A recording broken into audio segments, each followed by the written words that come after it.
Hi everybody, Erica Sirwin here from Peak Buckaroo Designs. This week I'm focusing on our cute cat from the 9 Live stamp set. You can find the 9 Live stamp set in the 2019 Occasions catalog from Stampin' Up. I've done 3 other projects. This is project number 4, so make sure you hop back over so you can see the other ones. This cat is sitting in a box, right? I mean, because a cat would jump into an empty box. I wanted to make a card with a cat sitting in a box, and so I had to play around a little bit to see how I could make this flat box. See, it's totally flat, but it looks 3-dimensional.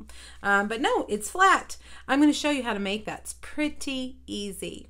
All right, let's make our cat first. We are going to use a Stamparatus for our cat because lining the cat and his stripes up are a little tricky. It's a little hard to do just by using your blocks and your eyes. It is hard. So I find that it is much easier to do when I use my Stamparatus. All right, so I'm gonna lay my cat there and pick it up with the plate. I've got my gray granite piece in place. I'm holding it with a magnet that comes with the Stamparatus, and this is the foam mat that also comes with the Stamparatus. You need to use the foam mat when you are using photopolymer stamps. Those are stamps that don't already have foam on them. All right, there he is. Now I'm going to take that plate off, turn it around, and I'm going to get the stripe stamp.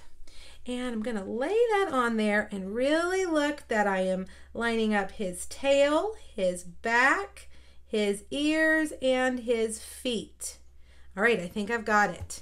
Now I'm going to pick it up with my plate. It's going to stay right where it's supposed to because the magnet's holding it in place.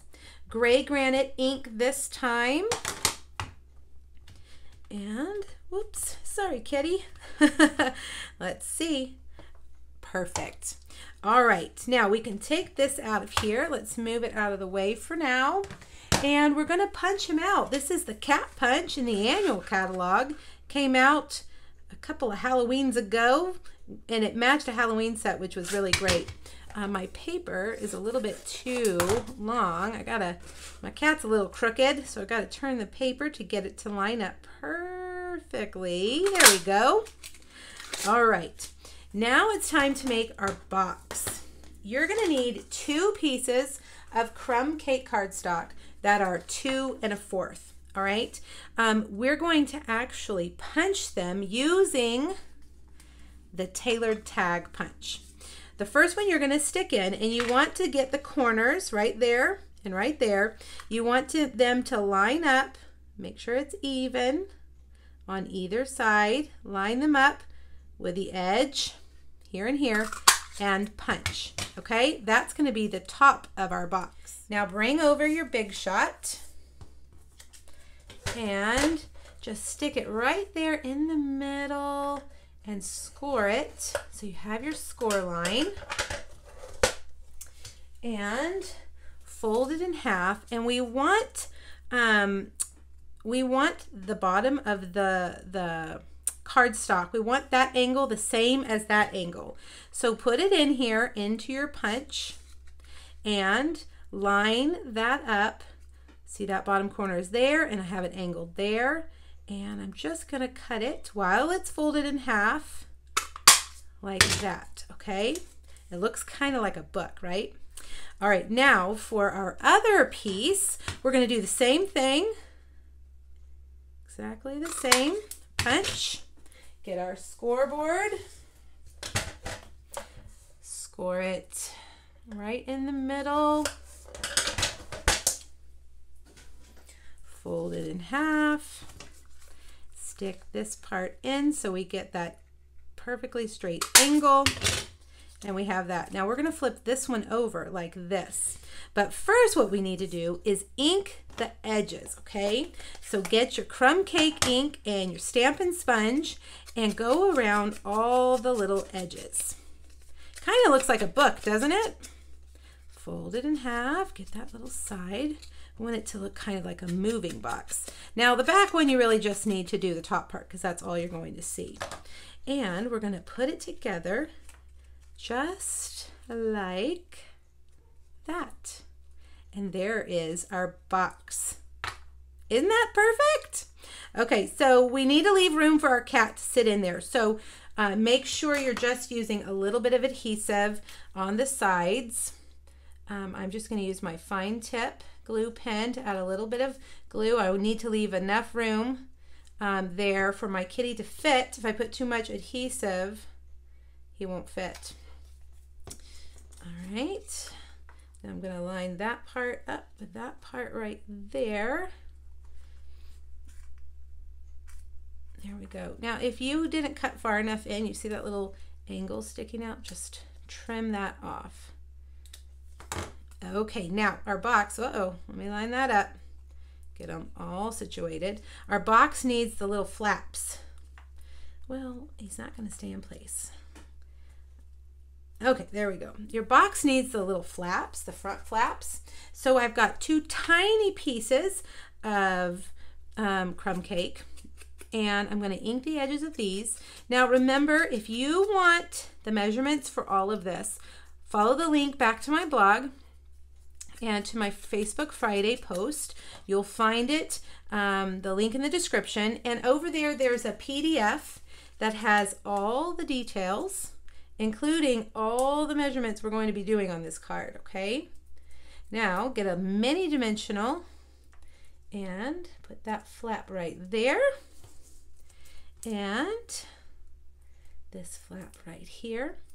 This box reminds me when we were a kid, we used to draw the box and then we'd connect the lines to make the 3D box. That's exactly what it reminds me of, because it's totally flat, but it looks like it's not. All right, let's get our kitty and slide him in there. There he is, so cute. All right, put a little bit of adhesive on him so he doesn't fall out, like that. And, oops, he's too far up. Let's put him down.